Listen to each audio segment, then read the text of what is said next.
안녕하세요. 저는 51살 아줌마이고 요 며칠 태풍이니 폭우니 하는 소식에 제가 겪었었던 일에 대해 이야기를 좀 해볼까 이렇게 사연을 보내봅니다. 저는 평생을 공장에서 일을 한 사람인데요. 끝이 보이지 않는 가난함을 등에 지고 아직까지도 힘들게 살고 있어요. 하지만 이런 저한테도 딱 한 가지 자랑할 거리가 있는데요. 그건 바로 저희 가족들입니다. 비록 찢어지게 가난하지만 평생을 행복하게 살았다고 자부할 수 있을 정도로 저희 집은 항상 웃음이 끊이질 않고 싸워본 적이 없는 사람들이에요. 주변에선 어떻게 그럴 수 있냐고 하는데 다 저희 남편 덕분에 싸울 일도 싸우지 않게 지나가는 경우가 많았죠. 저희 남편은 나이에 비해 아주 사랑꾼인데요. 제가 좀 푼수 같지만 남편 자랑을 좀 하자면 저한테 그렇게 헌신적이에요.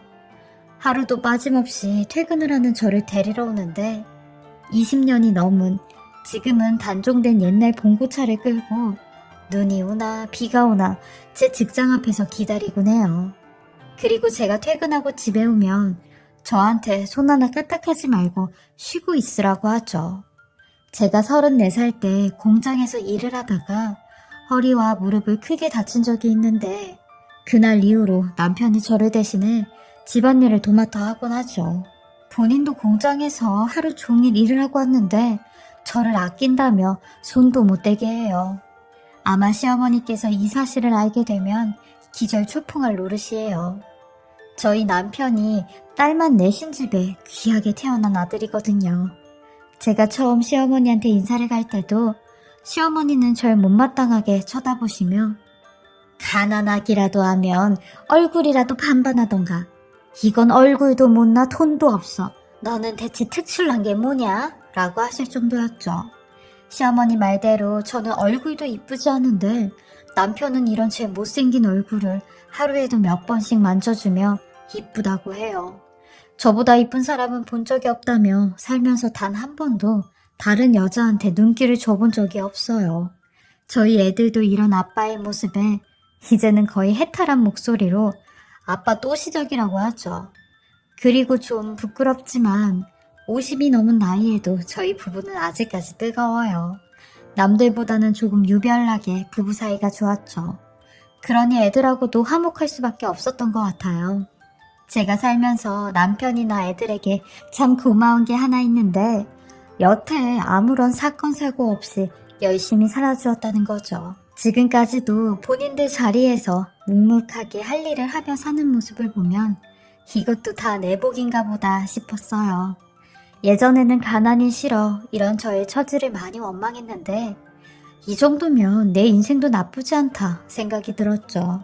저희 가족들은 되도록이면 무슨 일이 있지 않는 이상 다 같이 저녁을 먹곤 하는데 그날은 애들 둘 다 약속이 있어 저랑 남편만 둘이 저녁을 먹게 되었어요. TV를 보면서 밥을 먹는데 뉴스에서 속보라는 말과 함께 태풍을 동반한 폭우가 쏟아진다는 겁니다. 저희 부부는 그 뉴스를 보자마자 수저를 내려놓고 말았어요. 왜냐면 저희가 사는 곳이 재해지역으로 분류가 된 곳이었거든요. 예전에도 무슨 태풍이었는데 여하튼 이름은 기억이 안 나지만 그 태풍이 저희 지역을 휘몰고 갔다가 동네가 완전히 쑥대밭이 된 적이 있었어요. 가뜩이나 저희 집은 반지하라 집까지 침수가 되는 바람에 가구 절반을 다 갖다 버렸죠. 그 당시에는 절반만 버렸는데 결국 나중에는 나머지 가구들을 전부 다 갖다 버리게 되었어요. 한번 침수된 가구들은 얼마 못 가 다 비틀어지고 삭더라고요. 가뜩이나 사는 형편도 가난한데 집안 살림까지 전부 다 갖다 버리게 되니 사는 게 더 궁핍해지긴 했어요. 그리고 한 보름 동안은 집을 바짝 말려야 하기 때문에 집에도 들어가지 못해 갈 데도 없어 남편의 봉고차에서 먹고 자고 하며 살았죠. 남편이나 애들은 그것도 추억이었다며 지난날을 회상하는데 저는 그때만 생각하면 아직까지도 간담이 서늘해요. 특히나 저희 집은 근처에 하천이 있어서 그냥 장마철에도 범람을 하기 십상이에요. 근데 이런 자연재해가 온다고 하면 저희 가족들이나 동네 사람들은 전부 비상상태가 되죠. 동네 사람들 또한 다들 알아서 대책을 해놓는데 저희 옆집에 새로 이사온 캄보디아 세댁은 그런 걸 모를 것 같아 제가 직접 알려줘야겠다 생각을 했어요. 제 성격이 워낙 가진 건 없어도 정은 많은 성격이라 동네 사람들에게도 쏠쏠 다니며 마당발처럼 신경을 써주곤 하죠. 근데 이 캄보디아 세댁은 제가 특별히 신경을 더 많이 써주곤 해요. 왜냐면 이 세댁이 25살인 저희 큰딸과 동갑이에요. 한창 꽃이 피는 어여쁜 나이에 30살이 넘게 차이가 나는 아저씨랑 결혼을 하고 연고도 없는 타지로 시집을 왔으니 안쓰러운 마음이 들었죠. 게다가 한국말도 잘 못하는데 공장에서 일하며 아둥바둥 사는 모습이 짠했어요. 근데 저희 남편은 이 세댁을 챙겨주는 걸 엄청 싫어했어요. 제가 뭐라도 갖다 주려고 하면 아유 뭘 그렇게 챙겨줘. 나는 하도 우리 공장 외국인 노동자애들 때문에 아주 질려버려서 저런 애들만 봐도 진절머리가 난다나 라며 신경질을 냈죠. 하긴 남편의 입장도 이해가 가는 게 저희 남편이 이렇게까지 말을 하는 데는 이유가 있었어요. 남편이 일하는 공장에서 외국인 노동자들끼리 으쌰으쌰 담합을 해 저희 남편에게 누명을 씌운 적이 있었어요. 그래서 남편이 공장에서 잘릴 뻔한 적이 있었는데 다행히 CCTV로 누명은 벗었지만 그 이후로는 저런 외국인들만 봐도 질색을 했죠.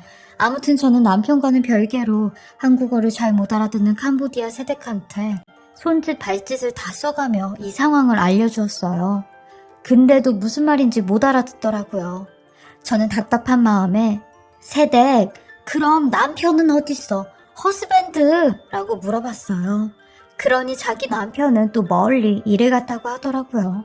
저도 이 옆집 아저씨를 몇 번 본 적이 없었는데 자주 지방으로 일을 하러 내려간다고 갔어요.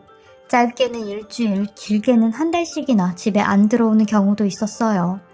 그래서 하는 수 없이 제가 대신 이 세대까지 챙겨야겠다 생각을 했죠.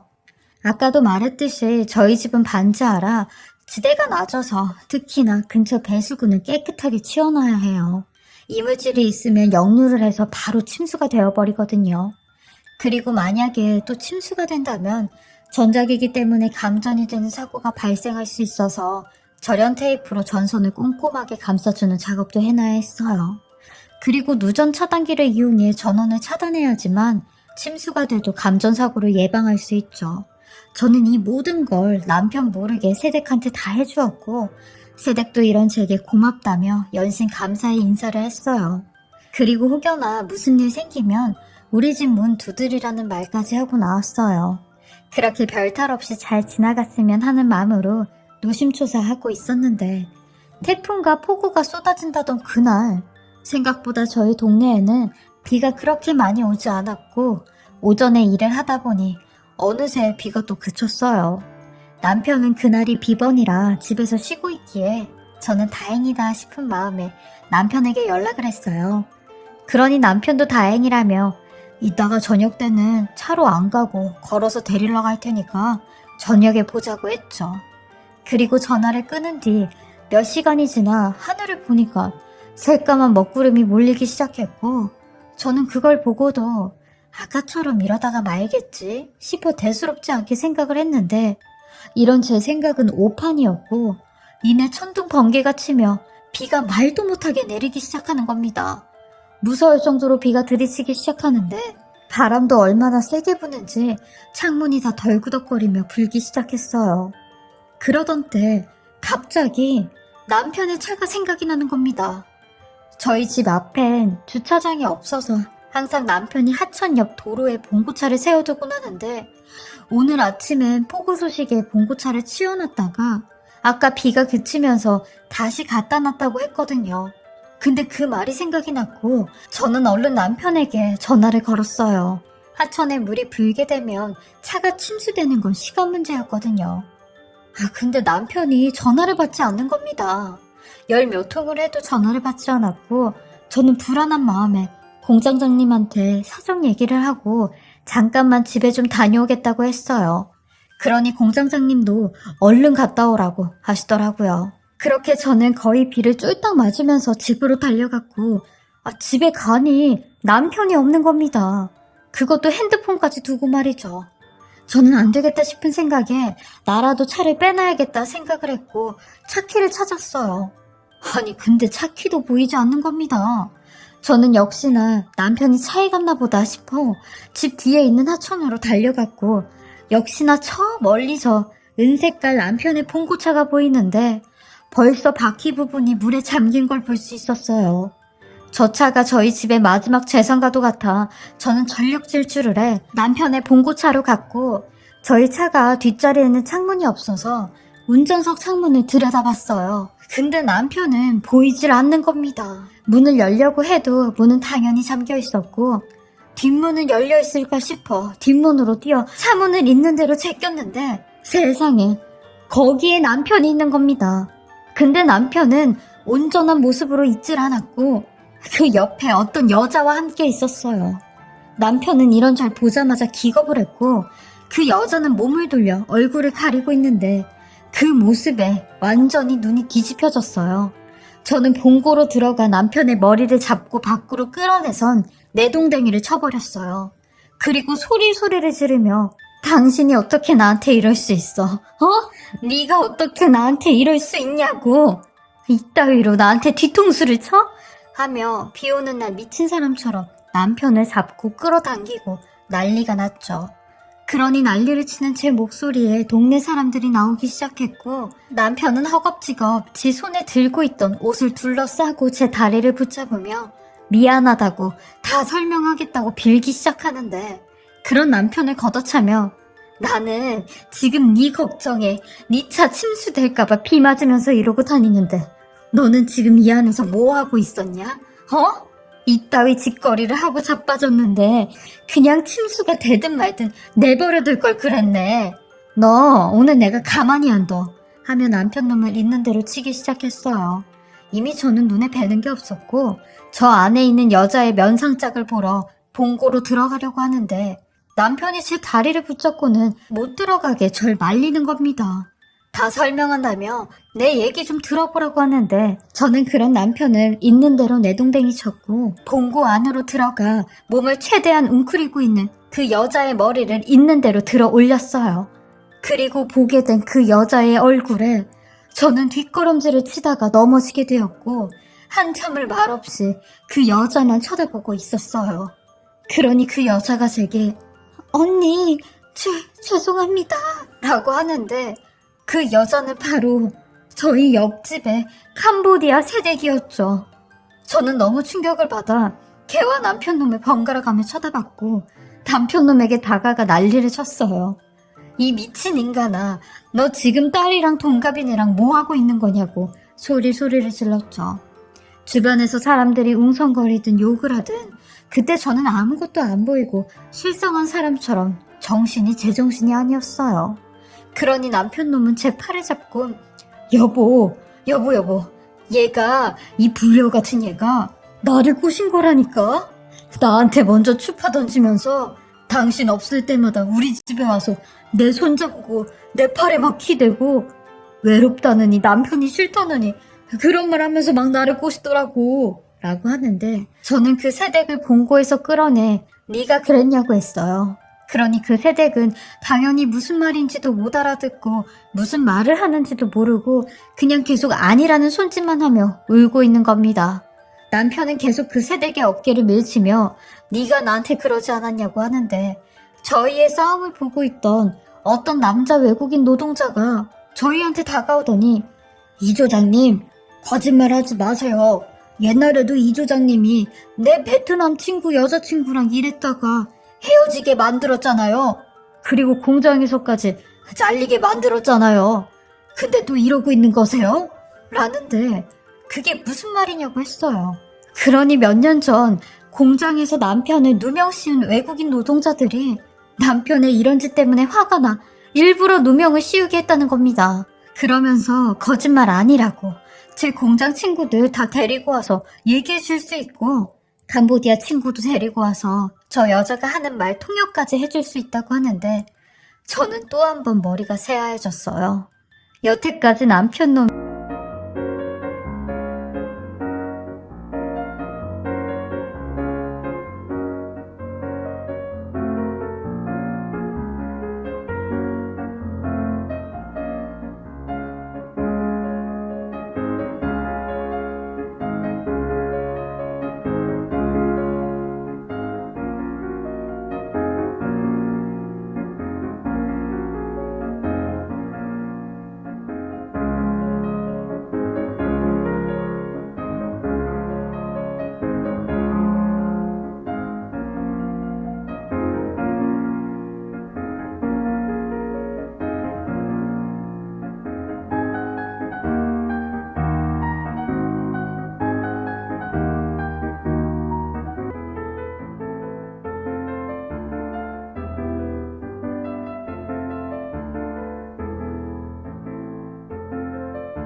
저한테 했던 모든 행동들은 그야말로 가식보다 더 심한 거짓이었고, 이렇게 뒤가 더럽고 구린지 26년 만에 처음 알게 되는 순간이었어요.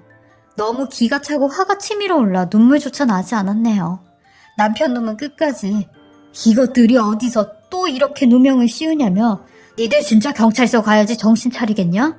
여보, 이딴 애들 말 듣지도 마 제발 이라고 하는데 저는 이런 남편 놈한테 인간아, 경찰서 갈 사람은 너지.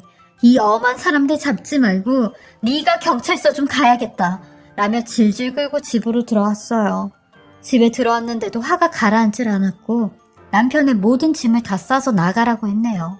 그러니 하는 말이 딱 한 번의 실수로 내쫓는 건 너무하지 않냐며 제발 한 번만 봐달라며 싹싹 빌기 시작하는데 제가 눈 하나 깜짝 안 하니까 남편이 그제서야 집 본색을 드러내며 저한테 그러대요.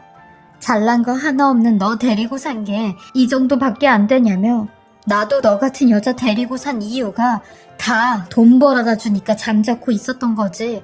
솔직히 네가 뭐 볼 게 있냐고 소리를 지르며 소동을 피우는데 그런 남편놈에게 여태까지 당신 본 모습 숨기면서 사느라 아주 대단한 고생했다.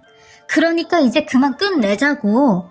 나도 당신 이런 이중스러운 얼굴에 소름이 다 돋아. 지금 이렇게 대화하는 것도 소름이 다 돋는다고 라고 했어요. 그리고 애들한테도 네 아빠 원래 이런 사람이었다고 얘기한다고 하니까 애들한테는 절대 말하지 말래요. 이런 얘기하면 자기를 어떻게 생각하겠냐고요. 근데 이게 얘기 안 한다고 애들 귀에 안 들어가겠나요? 애들도 당연히 지 아빠가 어떤 사람이었는지 알게 되었고 저희 큰딸은 아주 즐겁을 하며 지 아빠랑은 대화도 연락도 하지 않았어요. 아들 또한 상당히 충격을 받았는지 한동안 저랑도 말을 하지 않더라고요. 가난해도 우리 가족은 돈 많은 불행한 가족보다 행복하고 화목하다고 생각하며 마음의 위안을 삼으며 살았는데 남편놈의 저런 숨겨진 더러운 사생활로 인해 모든 게 다 물거품이 되어버렸어요. 저는 이 일로 이혼소송을 하게 되었고 옆집 세댁한테도 상간녀 소송을 진행하였어요. 너무 괘씸하더라고요. 그동안 아무것도 모르고 순수한 마음으로 그 세댁을 도와준 제가 아주 등신 같았고 한심스러웠어요. 그리고 이걸 알게 된 세댁 남편도 저희 남편을 가만두지 않겠다며 저희 집 대문을 아주 부서져라 두들겼고 남편놈 끌고 나와 주먹 다짐을 하는데 저는 그거 보고도 가만히 있었어요. 남편놈 저렇게 당해도 싸다고 생각했으니까요. 저희 부부의 이혼 소식을 듣게 된 시댁 여자들은 5명이서 하루가 멀다 하고 돌아가며 제게 전화를 하는데 어떻게 금쪽 같은 우리 아들, 우리 동생 눈에 피눈물 나게 하냐며 남자가 태어나서 한 번 정도는 그러고 살 수도 있는 거지. 너는 뭐가 그렇게 잘나서 떵떵거리며 이혼을 하자고 하냐는데 신우들 4명한테 똑같은 소리 해주었습니다. 형님들, 부디 고모부들이 다른 여자 만나면서 불륜 저지르고 다니시길 바랄게요. 어디 그때도 이런 소리 나오는지 한번 두고 보자고요. 형님들 남편은 불륜 저지르면 안 되고 제 남편은 불륜 저질러도 제가 감수하라 이거예요 뭐예요. 제가 왜 댁들 동생을 떠맡아야 되는데요. 그렇게 떠맡고 싶으시면 형님들이 데리고 사세요 라고 하며 연락하지 말라고 했네요. 그때 제 평생 욕이라는 욕은 다 들은 것 같아요. 살면서 남들한테 욕 한 번 들어본 적 없이 살았는데 말이죠. 저는 그렇게 이혼 소송 끝에 재산 분할 60% 가지고 왔고 위자료까지 싹 다 가지고 왔어요. 남편 놈은 이제 자기 신수 완전히 망했다며 돈도 한 푼 없어 어디 쓰러져가는 새방에서 살게 생겼다고 하는데 내가 알 바냐고 했어요. 그런 쪽방에서 사는 게 원래 네 모습이라고 너랑 제일 잘 어울린다고 했네요. 그 이후로도 남편놈이 자질구리하게 연락이 몇 번 왔었는데 아예 번호 바꾸고 그 동네에서도 얼굴 들고 다닐 수 없어 이사를 가게 되었어요. 현재는 여태까지 계속 살아왔던 삶이랑 별반 다를 것 없이 살고 있어요. 남편놈이라는 인간이 제 삶에서 지워진 거 그거 하나뿐이죠. 근데 그 빈자리를 상처로 비유해본다면 너무 큰 상처이기에 그 큰 상처를 남으려면 시간이 더 필요할 것 같다는 생각이 듭니다. 제 곁에서 절 지켜주는 딸이랑 아들과 함께 이런 힘든 일도 빨리 이겨내려고 합니다. 제 이야기 들어주신 모든 분들도 곁에 있는 가족과 함께 행복하시길 바라며 제 얘기 끝까지 들어주시고 읽어주셔서 감사합니다. 모두들 건강하시길 바랄게요.